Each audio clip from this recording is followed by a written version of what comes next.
Assalamualaikum warahmatullahi wabarakatuh. Saya Gadis Hermalasari dari kelas RI 4A NPM 2478210. Saya di sini akan membuat video hands-on pada mata kuliah kecerdasan buatan pada TI, yaitu Lab Session 5. Oke, sebentar. Nah, jadi pada Lab Session 5 ini adalah fokus ke data dan fitur thinking dengan topik data understanding dan fitur exploration. Di sini kita menggunakan Python dengan versi 3 ke atas dan Google Colab, library-nya Pandas dan NumPy, datasetnya yang all months clean yang bisa kita download di sini. Nah, jadi di sini kita ada beberapa langkah praktikum. Ada data understanding, lalu data preprocessing, fitur exploration, analisis pola, segmentasi data, analisis konflik, dan ada juga refleksi singkat dan eksplorasi lanjutan. Nah, di sini diminta untuk membuat video hands-on dengan ketentuan menunjukkan, menjelaskan, dan menjawab pertanyaan analitik dari setiap langkah praktikum di atas. Nah, jadi di sini saya juga sudah ada ya kodenya di sini dan saya tandain juga untuk langkah 1 dan seterusnya. Di sini saya juga sudah masukkan datasetnya. Nah, untuk yang pertama langsung aja. Di sini nanti saya jawabnya pakai logbook saya ya. Untuk data understanding kita load datasetnya menggunakan library Pandas. Lalu kita menampilkan screenshot 5 baris pertama, jumlah baris dan kolom, nama kolom, dan identifikasi variabel target, fitur numerik, dan fitur kategorikal. Untuk yang pertama, kita di sini sudah import Pandas library-nya. Lalu kita sudah load datasetnya almonds.cleans.csv. Lalu menampilkan 5 baris pertama yang kita bisa lihat di sini. Nah ya. Lalu di sini ada juga jumlah baris dan kolom di mana barisnya 20.848 baris dan kolomnya 19 kolom. Dengan nama kolomnya order ID, jumlah produk, total weight, total return, total discount, dan lain sebagainya. Dan di sini kita akan identifikasi mana variabel target, di mana variabel targetnya di sini adalah status pesanan. Dan untuk fitur kategorik dan numeriknya kita bisa lihat di sini. Nah, ada fitur numeriknya ada jumlah barang, lalu total weight, total return, total discount, lalu ada 6 project kategoris. Setelah itu ada juga ongkos kirim dibayar oleh pembeli, estimasi potongan biaya pengiriman, total pembayaran, perkiraan ongkos kirim. Nah, itu adalah fitur numeriknya. Selanjutnya ada fitur kategorik yaitu order ID, lalu produk kategoris, lalu status pesanan, alasan pembatalan, opsi pengiriman, metode pembayaran, kota atau kabupaten, provinsi, ada juga waktu pesanan dibuat, dan source file. Itu adalah fitur kategori dan numeriknya. Itu untuk praktikum yang langkah praktikum pertama. Selanjutnya kita bisa lanjut langkah yang kedua yaitu data pre-processing. Di sini ada ketentuannya, kita membuat fitur baru yaitu is cancelled dari status pesanan, is COD dari metode pembayaran, lalu ekstrak informasi waktu, ambil jam atau hour dari kolom waktu pesanan, dan kita membuat satu fitur tambahan dan kita menyimpan datasetnya pada dengan nama data proses npm.csv. Nah, di sini kita coba jalanin dulu nih. Oke, bisa. Oke, lanjut langkah yang kedua, kita membuat fitur baru is cancelled dari status pesanan, is COD dari metode pembayaran. Nah, jadi di sini untuk variabel status pesanan ini diubah menjadi fitur biner atau is cancelled dengan nilai 1 untuk pesanan batal dan 0 untuk pesanan selain batal. Nah, setelah itu di sini ada is COD dari metode pembayaran di mana metode pembayaran ini diubah menjadi fitur biner yaitu is COD dengan nilai 1 untuk metode pembayaran COD dan nilai 0 untuk non-COD. Nah, lalu ekstrak informasi waktu. Nah, waktu pesanan ini dikonversi ke format datetime, kemudian diekstrak informasi jam ke dalam fitur hour. Dan di sini ada membuat fitur tambahan, ya. Di sini fitur tambahannya adalah is free shipping. Nah, berdasarkan ongkos fitur ongkos kirim dibayar oleh pembeli, nilai 1 ini menunjukkan pembeli tidak membayar ongkos kirim, dan 0 pembeli tetap membayar ongkos kirim. Lalu dataset ini disimpan dengan nama data proses npm.csv. Nah, kita coba jalanin dulu. Nah, ini sudah. File berhasil disimpan dengan nama data proses, ini adalah npm saya 2478210.csv. Dan di sini ada jumlah baris dan kolom setelah pre-processing. Ada barisnya nih tetap 20.843 baris dan kolomnya menambah jadi 23 kolom. Ya. Oke, setelah itu di sini kita bisa lihat sudah ada data proses npm.csv. Nah, kita lanjut ke langkah yang ketiga. Langkah yang ketiga ini adalah fitur exploration.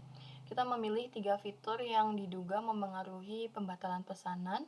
Lalu kita menjelaskan hubungan logis antara fitur dan target, alasan pemilihan fitur, dan kita berikan screenshot-nya berupa tabel atau angka. Nah, di sini ini adalah fitur yang pertama, yaitu saya memilih fitur is free shipping terhadap pembatalan. Nah, ini adalah hasilnya, ada nilai 0 dan nilai 1. Nah, di sini hubungan logisnya dengan target atau status pesanan, terhadap pembatalan ya. Jika pembeli tidak membayar ongkir, total biaya yang dibayar menjadi lebih murah, sehingga pembeli bisa melakukan check out dengan lebih mudah dan lebih cepat. Nah, tetapi ada kemungkinan sebagian pembeli ini belum benar-benar yakin saat memesan, sehingga pesanan lebih berisiko dibatalkan. Dan alasan pemilihannya, fitur ini dipilih karena ongkos kirim sering memengaruhi keputusan pelanggan. Seperti hasilnya ini kita bisa lihat di sini. Nilai 0 ini adalah nilai pembeli yang membayar ongkos kirim. Dengan cancel rate-nya ini 0% ya. Dan nilai 1 ini adalah pembeli dengan yang membayar ongkos kirim, yang tidak membayar ongkos kirim. Di sini cancel rate-nya ada 19,44%. Seperti itu. Nah, ini cancel ordernya juga 2000. Nah, kita lanjut ke fitur yang kedua. Oke. Fitur yang kedua ini adalah jumlah produk. Nah, di sini hubungannya jumlah barang dalam satu pesanan dapat memengaruhi kemungkinan pembatalan. Semakin banyak barang yang dibeli, pelanggan ini menjadi yakin karena belanja lebih serius, atau makin mudah berubah pikiran karena transaksi lebih besar dan beresiko.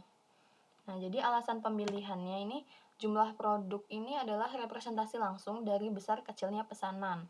Fitur ini untuk melihat apakah pembatalan lebih banyak terjadi pada pesanan kecil atau besar.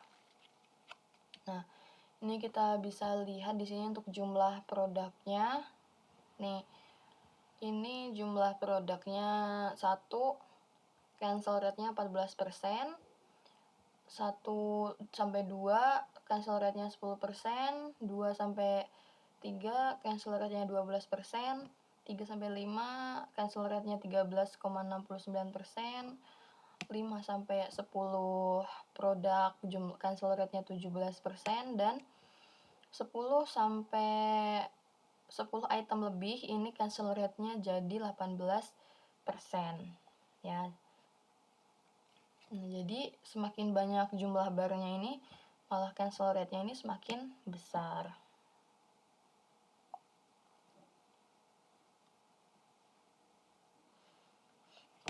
Nah, lalu selanjutnya kita ke fitur yang ketiga, yaitu hour. Nah, jadi kita bisa lihat di sini hubungan logisnya dengan target. Waktu pemesanan dapat merefleksikan kondisi pengambilan keputusan pelanggan. Pesanan yang dibuat pada jam tertentu, terutama larut malam atau dini hari, terkadang spontan, kurang terencana, dan lebih mudah dibatalkan. Lalu alasan pemilihannya, fitur waktu ini penting karena perilaku pelanggan ini sering berubah berdasarkan jam transaksi.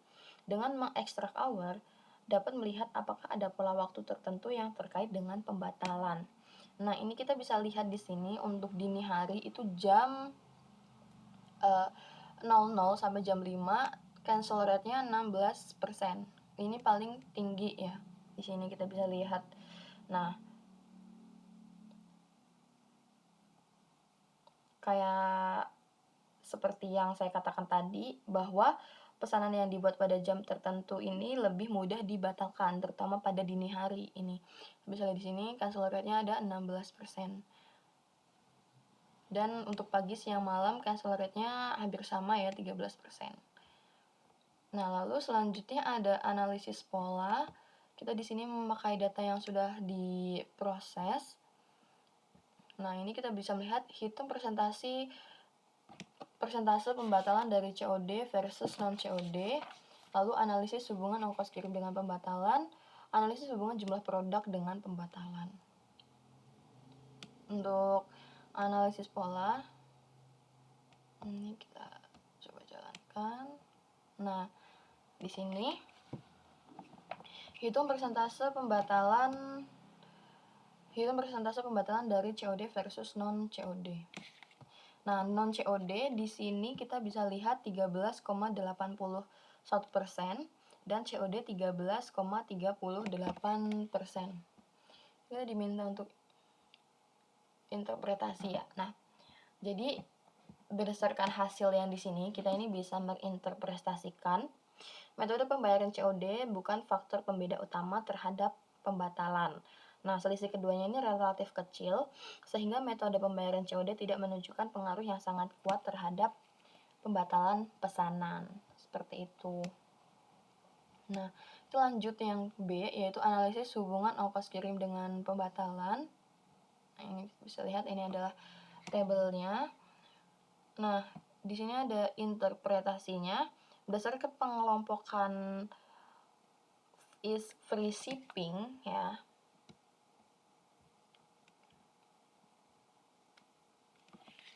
Shipping, ya, ongkos kirim lah dengan pembatalan. Berdasarkan pengelompokan ongkos kirim, ditemukan bahwa seluruh pembatalan hanya terjadi pada pesanan dengan ongkos kirim yang dibayar pembeli sebesar 0.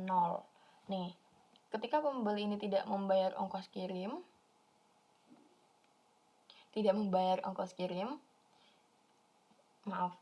ketika pembeli Nah, berdasarkan pengelompokan ongkos kirim, ditemukan bahwa seluruh pembatalan hanya terjadi pada pesanan dengan ongkos kirim yang dibayar pembeli sebesar 0. Oke, jadi ketika pembeli ini tidak membayar ongkos kirim 0, maka cancel rate-nya ini paling tinggi di sini, yaitu 19,44%. Sehingga kelompok dengan ongkos kirim 0 ini memiliki tingkat pembatalan yang paling tinggi ya. Sedangkan semua kelompok yang membayar ongkos kirim memiliki tingkat pembatalan 0%. Nih di sini. Shipping grupnya 1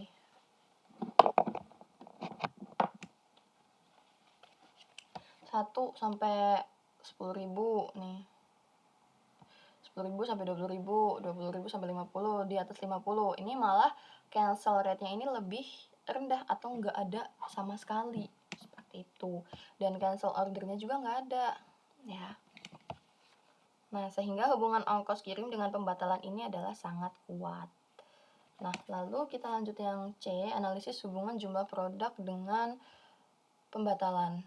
Nah, di sini kita bisa lihat ini adalah hasilnya. Tingkat pembatalan terendah terdapat pada pesanan dengan 2 item. Tingkat pembatalan terendah dengan pesanan 2 item, yaitu 10,85%. Sementara itu, pesanan dengan 5-10 item memiliki cancel rate-nya itu 17,40%. Dan pesanan di atas 10 item memiliki cancel rate tertinggi, yaitu 18,16%. Nah, hal ini tuh menunjukkan besar jumlah produk dalam pesanan. Semakin besar jumlah produk dalam pesanan ini, maka resiko pembatalannya ini cenderung meningkat. Seperti itu. Nah, ini kita bisa lihat ya. 10 item lebih ini cancel rate-nya di atas 18%. Padahal lainnya di bawah 18%. Nah, selanjutnya ada segmentasi data. Nah, di segmentasi data ini, bagi data minimal menjadi 2 kelompok berdasarkan fitur tertentu. Hitung tingkat pembatalan pada masing-masing kelompok, tentukan kelompok dengan resiko pembatalan tertinggi. Nah, di sini kita sudah segmentasi menjadi 3, yaitu kecil dengan 1 item, sedang dengan 2-3 item, besarnya di atas 3 item. Ya. Dengan kelompok dengan risiko pembatalan tertinggi yaitu besar atau di atas 3 item dengan total ordernya 2.614 dan cancel ordernya 410 dan cancel rate-nya adalah 15,68%. Ini setelah saya segmentasi datanya. Nah, setelah itu kita ke analisis konflik. Di analisis konflik ini kita menemukan satu data yang sesuai dengan pola umum dan satu data yang bertentangan. Lalu jelaskan kemungkinan perbedaan tersebut. Nah, di sini ini adalah data yang sesuai dengan pola umum. Nah, data yang sesuai dengan pola umum data termasuk free shipping dan juga dibatalkan. Sesuai dengan analisis sebelumnya, yaitu pesanan tanpa ongkir yang dibayar oleh pembeli memiliki kecenderungan pembatalan yang lebih tinggi. Nih. Ini adalah data dengan pola umum ya. Data yang sesuai dengan pola umum. Nah, lalu ini ada data yang bertentangan dengan pola umum. Data ini juga tuh termasuk free shipping tetapi tidak dibatalkan. Hal ini menunjukkan bahwa walaupun suatu fitur memiliki hubungan dengan pembatalan, fitur tersebut tidak selalu menentukan hasilnya secara mutlak. Nah, jadi mau ada beberapa pesanan ini dengan gratis ongkir. Sebentar. Nah, jadi walaupun dia kadang gratis ongkir, ini tuh kan tadi banyak tuh yang ngebatalin. Tapi ada juga pembeli yang nggak ngebatalin. Seperti itu. Nah, lalu untuk kemungkinan penyebab perbedaannya, perbedaan ini tuh terjadi karena pola dalam data bersifat kecenderungan. Walaupun pesanan dengan gratis ongkir memiliki tingkat pembatalan lebih tinggi, tapi tidak semua dibatalkan. Kemungkinan ada beberapa faktor lain yang memengaruhi hasilnya, seperti jumlah produk, waktu pemesanan, metode pembayaran, total pembayaran, lokasi pengiriman, atau faktor eksternal di luar dataset. Nah, oleh karena itu, satu fitur saja ini tidak cukup untuk menjelaskan seluruh keputusan pelanggan. Seperti itu. Lalu di sini ada refleksinya. Apakah pola dalam data dapat dijelaskan dengan aturan sederhana? Nah, jadi pola dalam data ini tidak dapat dijelaskan sepenuhnya dengan aturan sederhana. Meskipun terdapat beberapa pola yang terlihat cukup jelas, seperti kecenderungan pembatalan yang lebih tinggi, pada pesanan dengan ongkos kirim yang dibayar sebesar 0, pola tersebut ini tidak berlaku untuk seluruh data. Hal ini menunjukkan hubungan antara fitur dan pembatalan pesanan bersifat kecenderungan, bukan aturan mutlak yang selalu benar. Lalu pada kondisi apa aturan tersebut gagal? Nah, aturan sederhana akan gagal ketika terdapat data dengan karakteristik yang mirip, tetapi menghasilkan hasil akhir yang berbeda.